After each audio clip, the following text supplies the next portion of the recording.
آل محمد کما بارکت علی ابراہیم وعلی آل ابراہیم انک حمید مجید۔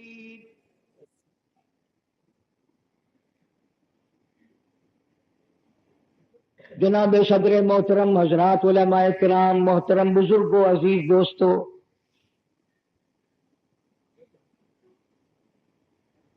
تیسرا سال ہے جب بھی یہیں حاضری کا اتفاق ہوا تھا۔ کوئی کمرہ نہ تھا، کوئی بلڈنگ نہ تھی، کوئی عمارت نہ تھی۔ الحمدللہ اللہ تبارک و تعالی جل شانہ نے محض اپنے فضل و کرم سے اتنا بڑا انتظام فرما دیا جو خواب میں بھی نہیں آ سکتا۔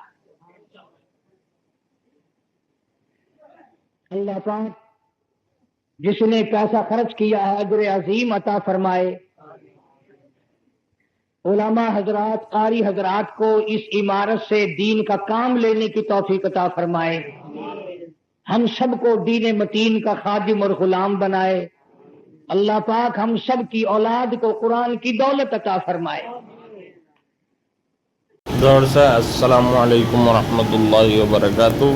یہ قاری حنیف صاحب ملتانی کا 1987 میں قصور میں ہوا بیان ہے، اسے ذرا غور سے سنیں۔ ایک فقیر کی دعا سے بادشاہ والے شخص کی بادشاہ بننے والے شخص کا واقعہ۔ فصیحانہ، بلیغانہ، فاضلانہ انداز میں بڑی اچھی اچھی سیرت النبی صلی اللہ علیہ وسلم کے عنوان پر باتیں ارشاد فرمائیں۔ میری طبیعت اکثر ناساز رہتی ہے، اب ساری گرمی بیماری میں گزری، اور سچی بات تو یہ ہے کہ میرے سیل ختم ہو گئے۔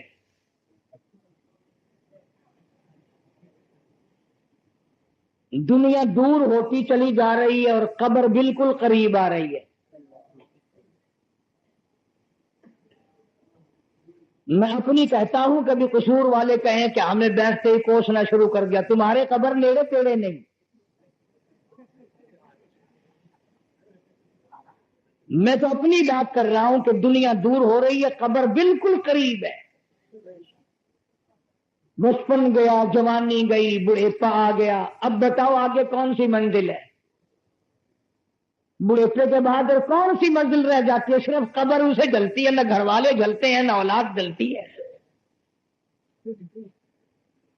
وہ اولاد جس کو ساری زندگی پیار سے پالا، محبت سے سنبھالا، تعلیم دلائی، خرچ کیا، خود پیاسے رہے، اولاد کو پلایا، خود ننگے رہے، اولاد کے کئی کئی سوٹ بنائے۔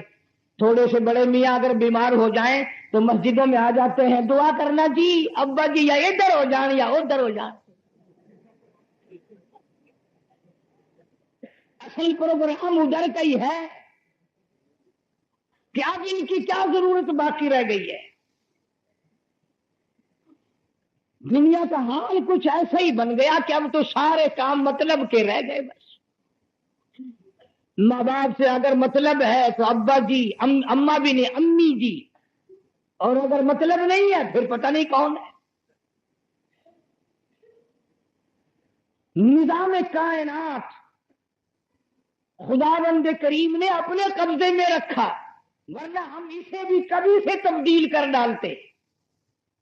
سورج کا نظام، چاند کا نظام، زمین کا نظام، ہواؤں کا نظام، یہ تمام ستاروں کا نظام، سمندروں کا نظام، یہ مالک کائنات نے اپنے ہاتھ میں رکھا ہوا ہے۔ اور اگر ہمارے زمانے کے ہمارے ہاتھ میں ہوتا یا ہمارے بادشاہوں اور وزیروں کے ہاتھ میں ہوتا، خدا کی قسم سورج کو یوں لپیٹ کر اپنی کوٹھی میں رکھ لیتے۔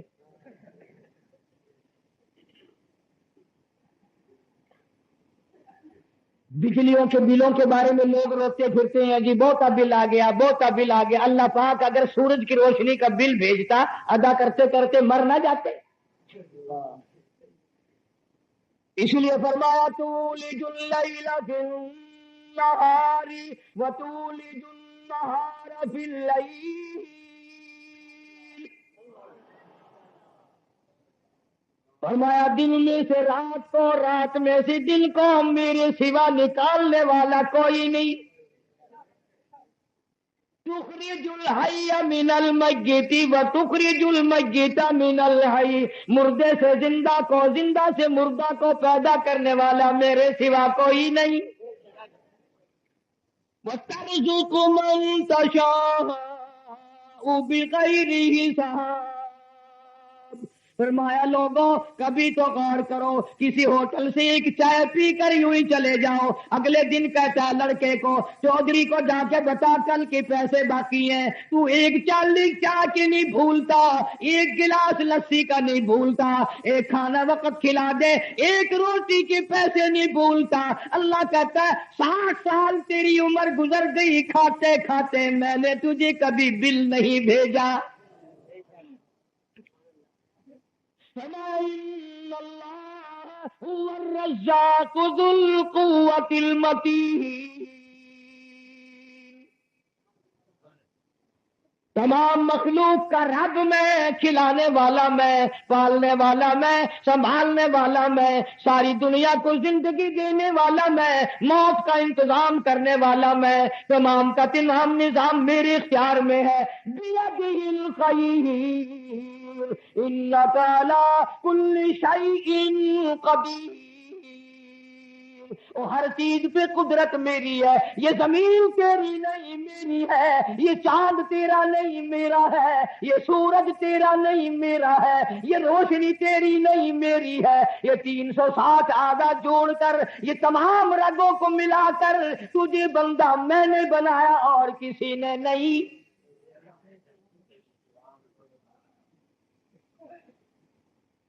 جب تک ہماری سمجھ میں خدائی نہیں آئے گی، مصطفیٰ کبھی نہیں آ سکتی.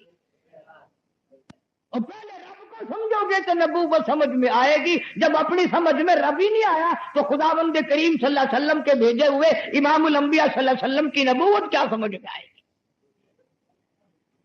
نہ قرآن سمجھ میں آئے گا. اگر قرآن سمجھ میں آئے تو ہم لوگوں پہ یوں ظلم کرے.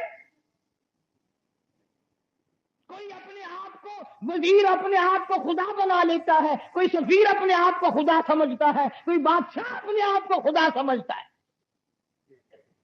میں تو اتنی بات کہوں گا کہ مت ستا ظالم کسی کو، مت کسی کی آل ہے. مت ستا ظالم کسی کو، مت کسی کی آل ہے. دل کے دکھ دینے سے نادا عرش بھی ہل جائے گا. مظلوم کی آہ سے بچو، وزیر ہو، گورنر ہو، کوئی بھی ہو، مظلوم کی آہ خدا کی قسم سمندر میں ڈال دو، وہاں بھی آگ لگ جائے گی. اور ہمارے اکابر کا تو شیوا ایک ہی رہا ہے. انہوں نے ایک ہی تعلیم دی کہ رنگ لائے گی ہماری فاقہ مستی ایک دن، رنگ لائے گی ہماری فاقہ مستی ایک دن، لو مٹ جائے گی ستم گر تیری ہستی ایک دن. ہم نے بڑے بڑے مٹتے دیکھے، ہم نے بڑے بڑے ظالموں کو خاک میں ملتے دیکھا. یہ ہمارے سامنے کی بات ہے، پرسوں کی بات ہے. شہنشاہ ایران 26 پشتوں کا بادشاہ، بادشاہ کا بیٹا، بادشاہ کا پوتا، بادشاہ کا پروتا، آگے چلتے جاؤ چلتے جاؤ. خدا کی قسم جب وقت آیا ایران میں قبر کی جگہ نہ ملی.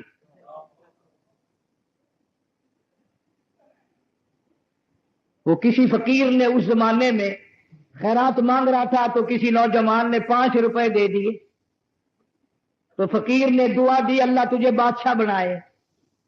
وہ کہنے لگا بابا نہ اور کوئی دعا دے، اے دعا نہ دے. انہوں نے کہا کیوں؟ کہ شہنشاہ ایران دا حال میرے سامنے ہے، میں نے بادشاہ کی لوڑ نہیں، مجھے کوئی اور دعا دے. امام الانبیاء محبوب کبریا حضرت محمد مصطفیٰ صلی اللہ تعالی علیہ وسلم کی سیرت طیبہ، اخلاق حمیدہ، سایہ جمیلہ، ساری جان سے نرالی، تمام کائنات سے شان بھی نرالی، آن بھی نرالی، عزت بھی نرالی، نبوت بھی نرالی. اس لیے علماء دیوبند کا یہ عقیدہ ہے ہمارے نبی کا پسینہ بھی نرالا، ہمارے نبی کا مدینہ بھی نرالا. سید ام ہانی رضی اللہ تعالی عنہ کے مکان پہ دوپہر کو آرام فرمایا کرتے تھے. تو جو پکا جلتی تھی، جو پسینہ آتا، انگلی سے صاف کر کے شیشی میں ڈال لیتی۔ جب بچی کی شادی کی، لڑکی کی شادی کی، کوئی اپنی بچیوں کو سونا دیتا ہے، کوئی چاندی دیتی ہے، کوئی دولت دیتی ہے، کوئی جہیز دیتا ہے، خدا کی قسم ام ہانی مبارک ہو، تو نے اپنی لخت جگر کو کالی کملی والے کا پسینہ دے دیا۔ علماء کرام نے لکھا ہے کہ وہ بچی مدینہ طیبہ میں جب اس شیشی کو کھولتی تو سارا مدینہ پاگل ہو جاتا۔ چلو نبوت کی خوشبو آئی ہے، شاید زیارت بھی ہو جائے۔ گلیوں میں لوگ نکل آتے تھے۔ اس لیے ہمارا عقیدہ ہے ہمارے نبی کا پسینہ بھی نرالا، ہمارے نبی کا مدینہ بھی نرالا۔ ہمارا عقیدہ ہے جو جوتی میرے آقا کے قدم مبارک کو لگ گئی، اس کا شان اتنا بلند ہو گیا کہ وہ عرش پہ پہنچ گئی۔ جو کپڑا میرے آقا کی صلی اللہ علیہ وسلم کے جسم اقدس کو لگ گیا، اس کی شان دو بالا نرالی ہو گئی۔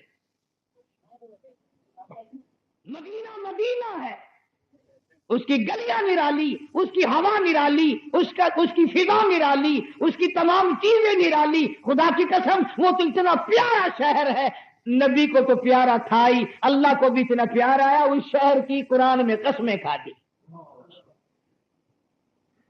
اور پھر اگلی بات سنو، ہمارے نبی کی بات بھی نرالی، ہمارے نبی کی بات بھی نرالی، ہمارے نبی کی جماعت بھی نرالی۔ نہ میرے نبی کی بات کا کوئی مقابلہ کر سکے، نہ میرے نبی کی جماعت کا کوئی مقابلہ کر سکے۔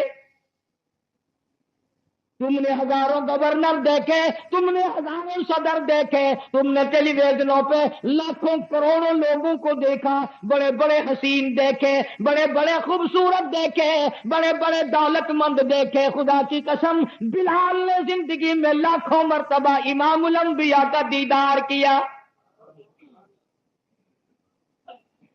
کون مقابلہ کر سکتا ہے ان حضرات کا؟ ان کی ذات نرالی ہے صحابہ کرام کی، اور خدا کی قسم یہ تو اتنے اونچے لوگ ہیں، ان کے بچوں کے نام بھی حضور نے آپ رکھے۔ یہ بیمار پڑے تو ان کو پوچھنے کے لیے حضور صلی اللہ علیہ وسلم تشریف لائے۔ جب یہ فوت ہو گئے حضور کی حیات مبارکہ میں، ان کے جنازے سرکار نے پڑھائے۔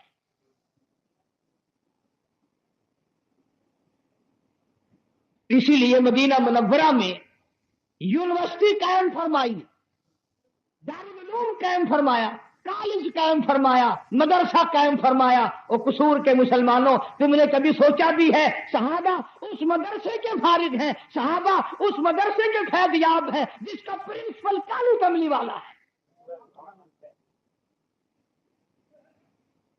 جس درس میں صحابہ پڑھے اس کا نصاب تعلیم آسمان سے آیا، قرآن کریم۔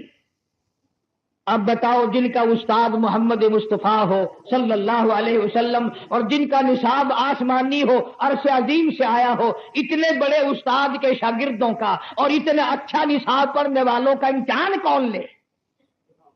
کون امتحان لے ان کا؟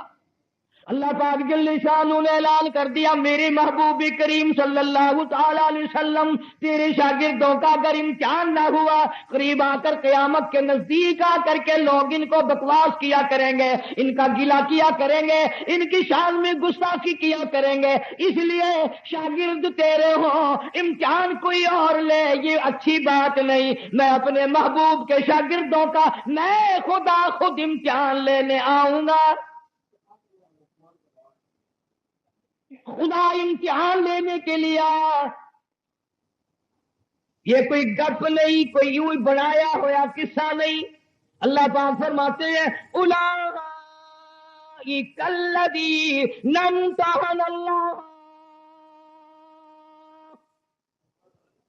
میں خدا نے امتحان لیا صدیق اکبر سے لے کر سہیل تک کا، فاروق اعظم سے لے کر بلال تک کا، سب کا امتحان میں نے لیا، ان کا امتحان میں نے خدا نے خود کیا۔ الہی کون سی مضمون میں ان کا امتحان لیا، کون سی بات میں ان کا امتحان لیا؟ فرمایا قلوبہم، میں نے ان کے دلوں کا امتحان لیا، میں نے ان کی نیتوں کا امتحان لیا، میں نے ان کے ارادوں کا امتحان لیا۔ الہی پھر کیا ملا؟ فرمایا للتقوی، پرہیزگاری ملی، میرا خوف ملا، میرا ڈر ملا، میرے محبوب کی اطاعت ملی، میرے محبوب کی غلامی ملی، میرے نبی کے اشاروں پہ گردنیں کٹانا ملا، میرے نبی کے اشاروں پہ لہو کی ندیاں بہانی ملی، میرے محبوب کی عظمت ملی۔ الہی پھر ان کو ڈویژن آپ نے کون سی دی؟ فرمایا لہم مغفرۃ واجر عظیم۔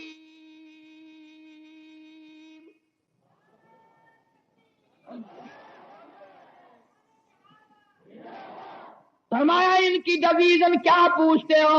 میرا کرم ان کے لیے، میرا لطف ان کے لیے، میری عطا ان کے لیے، میری مہربانی ان کے لیے، میرا کرم ان کے لیے، میری شفقت ان کے لیے، میری جنت ان کے لیے، میری نعمتیں ان کے لیے، سرخ یاقوت کے مکانات ان کے لیے، سبز یاقوت کے مکانات ان کے لیے، سونے چاندی کی اینٹوں کے محلات ان کے لیے، دودھ کی نہریں جنت میں ان کے لیے، بڑے بڑے باغات ان کے لیے، اور کیا پوچھتے ہو؟ یہ میرے لیے، میں ان کے لیے۔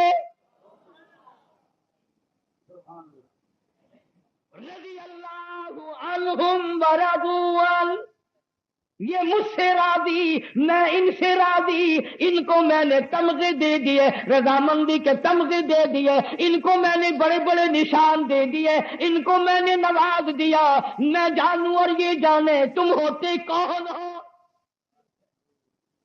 حضرت مولانا قاری محمد علی ملتانی، تم کون ہو؟ وہ جنت میں آرام فرما رہے ہیں، وہ جنت میں سو رہے ہیں، وہ نبی پاک صلی اللہ علیہ وسلم کی بغل میں سو رہے ہو، تم کون ہو ان کا فیصلہ کرنے والے؟ تم پہلے اپنا فیصلہ تو کرو، تم کس مرض کی دوا ہو؟ صحابہ کرام رضوان اللہ تعالی علیہ اجمعین کی جماعت کا گلہ کرنے والا اپنے متعلق فیصلہ کر لے، اللہ کے یہاں اس کا کوئی ٹھکانہ نہیں ہے۔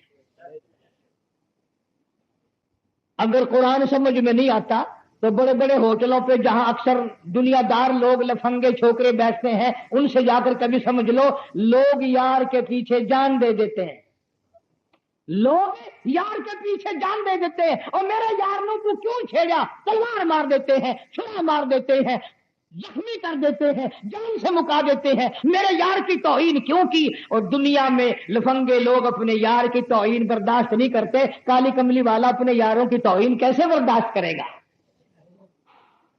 کس طرح برداشت کرے گا؟ اور ایک اور بات سمجھو، صحابہ کرام تو بہت بڑی شان کے مالک ہیں، عظمتوں کے مالک ہیں، سرکار نے تو ایک اور فیصلہ کر دیا، فرمایا عرب والوں کا گلہ نہ کرو، اہل عرب کی شکایت نہ کرو، چغلی نہ کرو، غیبت نہ کرو، مدینے والوں کا گلہ نہ کرو، مکے والوں کا گلہ نہ کرو، طائف والوں کا گلہ نہ کرو، ریاض والوں کی شکایت نہ کرو، عرب والوں کو کچھ نہ کہو۔ یہ نہیں فرمایا ناجائز ہے، یہ نہیں فرمایا قبر کا عذاب ملے گا، یہ نہیں فرمایا جہنم ملے گا، یہ نہیں فرمایا قیامت میں یوں ہوگا، عشق کی طرف لے آئے، فرمایا لوگوں عرب کو کچھ نہ کہنا، اس لیے میں عربی، ہائے نہیں سمجھے، فرمایا لوگوں میں عربی، خدا کا قرآن عربی، جنتیوں کی زبان عربی۔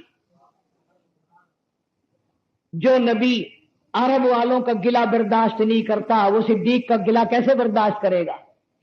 عمر فاروق کا گلہ کیسے برداشت کرے گا؟ علماء اکرام نے لکھا ہے، مدینے پاک میں ایک آدمی نے دہی خریدا اور یوں انگلی سے چاک کر جو دیکھا تو دہی کھٹا تھا، اور کہنے لگا اوہو مدینے کا دہی تو بڑا کھٹا۔ بس شام آئی، رات کو سو گیا، رات کو خواب میں حضور اکرم صلی اللہ علیہ وسلم کی زیارت ہوئی، فرمایا چلا جا میرا مدینہ چھوڑ کر، تجھے جہاں میٹھا دہی ملتا ہو وہاں چلا جا۔ اور نوجوانوں نہیں سمجھے، جو نبی اپنے مدینے کے دہی کو کھٹا نہیں کہنے دیتا وہ اپنے یاروں کو گالیاں دینے دے گا؟ اتنا تعلق ہے صحابہ کرام کا حضور اکرم صلی اللہ علیہ وسلم کی ذات کے ساتھ، اور وہ تعلق یوں ہی نہیں بن گیا، بلکہ حضرات صحابہ کرام نے اپنی تقدیر کو اپنی خون کی لکیروں سے لکھا ہے۔ جناب مدنی کریم صلی اللہ تعالی علیہ وسلم کی ذات اقدس ہے، بیت اللہ میں حرم محترم میں اللہ پاک سب کو بیت اللہ کی زیارت نصیب فرمائے۔ مکے کی چودھری موجود ہے، سردار موجود ہے، بڑے بڑے نمبردار موجود ہیں، سرکار مدینہ صلی اللہ علیہ وسلم نے بیت اللہ میں کھڑے ہو کر قرآن کریم کی تلاوت فرمائی، چاروں طرف سے سارا مکہ ٹوٹ پڑا، سارا مکہ مارنے والا، ایک یتیم مکہ مار کھانے والا، کوئی ادھر سے دھکا دیتا ہے، کوئی ادھر سے مارتا ہے، کوئی ادھر سے مارتا ہے، یعنی مارنے والے سارے اور مار کھانے والا ایک محمد عربی صلی اللہ علیہ وسلم۔ جناب صدیق اکبر رضی اللہ تعالیٰ عنہ فرماتے ہیں میں نے دیکھا بہت برا حال کر دیا مار مار کے نبی پاک صلی اللہ علیہ وسلم کو، میں نے کسی کو دھکا ادھر دیا، کسی کو ادھر کیا، اور میں نے آواز لگائی اتقتلون رجلا ان یقول ربی اللہ، اور ظالموں کیا تم اس جوان کو مارنے لگے ہو جس کا اور کوئی گناہ نہیں، خطا نہیں، وہ صرف تمہیں اتنی بات کہتا ہے ان یقول ربی اللہ، میرا رب اللہ ہے، میرا خالق اللہ ہے، میرا مالک اللہ ہے، مجھے پالنے سنبھالنے والی وہ ایک ذات ہے، اتنی بات پر کیوں مارتے ہو؟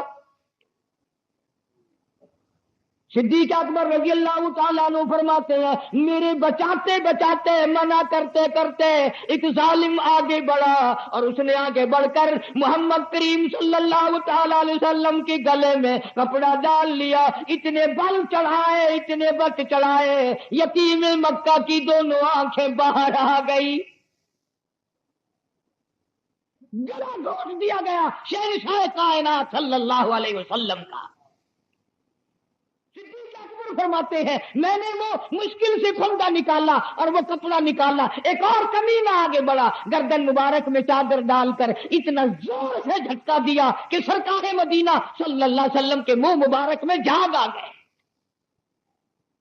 وہ کون تھا اس وقت جس نے اس مار کے وقت اتنی مار کھائی؟ ابو بکر صدیق تھا، جس کو تیسرے روز جا کے ہوش آیا۔ آج وہ وفادار نہیں، کوئی اور وفادار بن گیا۔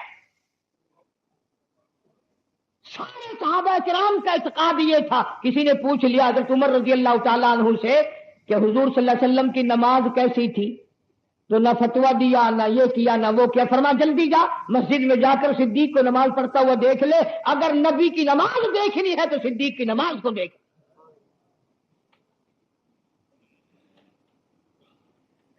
ایک وقت میں کوئی پہلو صحیح نہیں کرتا، کوئی صحابی بھی بھاگنے کے لیے تیار نہیں، بچنے کے لیے تیار نہیں۔ اگر آپ سیرت کی کتابوں کا مطالعہ کریں تو خدا کی قسم 13 سالہ زندگی اتنی دکھوں بھری ہے، اگر ایمان کی رکھتی ہے تو کلیجہ پھٹ جائے گا۔ او اللہ والے تجھے رات دن تیرے بچے ناشتہ بھی کریں، دوپہر کو بھی کھائیں، عصر کو بھی کھائیں، عشاء کو بھی کھائیں، کھاتے پیتے سو جائیں، اٹھے جب بھی کھاتے پیتے اٹھے، مالک کائنات کی قسم مدنی کریم صلی اللہ تعالی علیہ وسلم نے کئی دن درختوں کے پتے چبائے، 5 دن کے فاقے آئے محمد کریم صلی اللہ تعالی علیہ وسلم کی ذات اقدس کو، کبھی سوچا تک نہیں کہ انہوں نے اپنی زندگی کس طرح بسر کی۔ جناب مدنی کریم صلی اللہ تعالی علیہ وسلم کے سارے اصحاب سچے پکے، تمام کے تمام اللہ والے، کوئی بھی ان میں ایسا نہیں جو پیچھے رہ جائے۔ اس کی گواہی قرآن دیتا ہے اولئک ھم المؤمنون حقا، یہ پکے تھکے مومن ہیں۔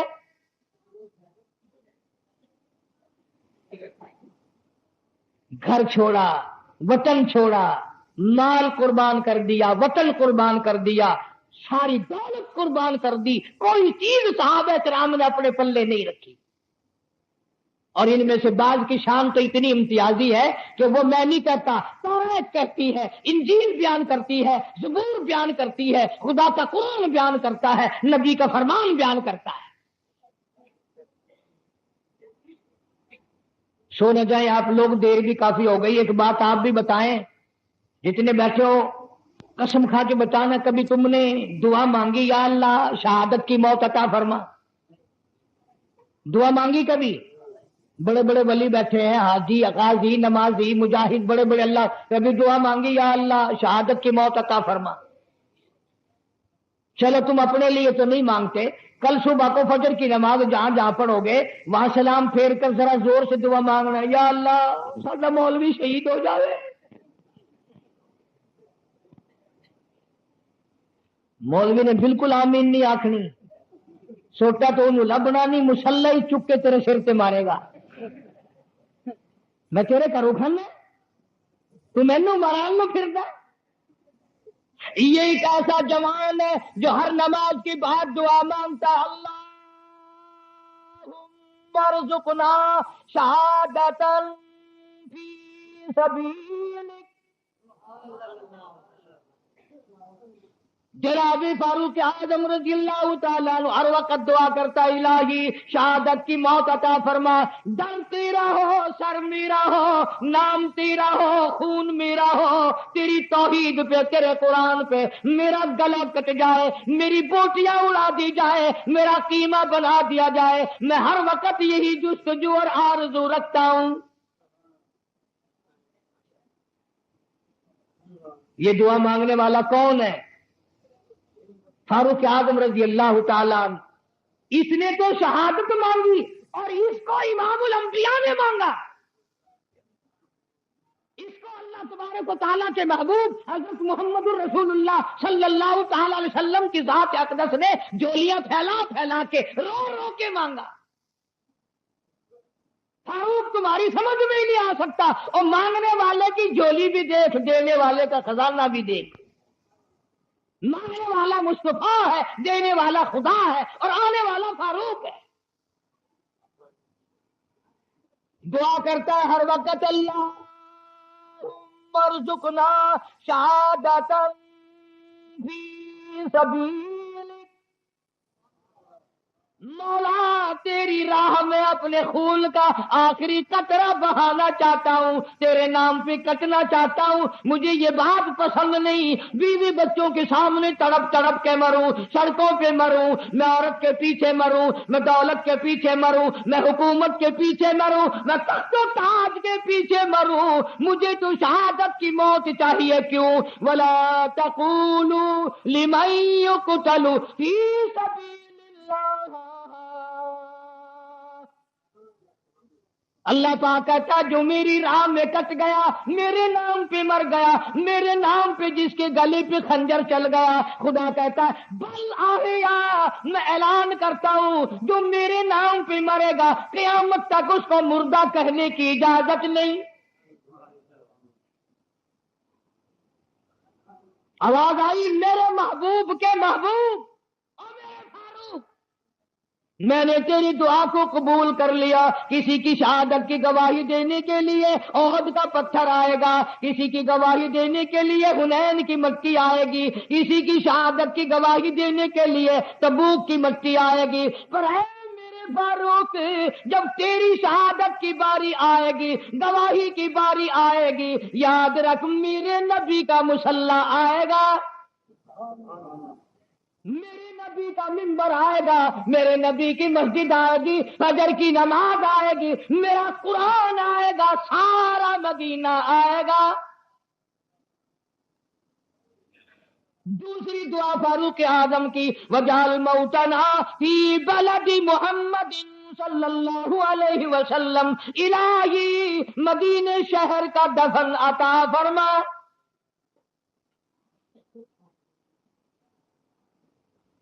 کبھی تم بھی دعا مانگ لیا کرو، یا اللہ مدینے کا دفن عطا فرما، مدینے میں قبر کی جگہ عطا فرما.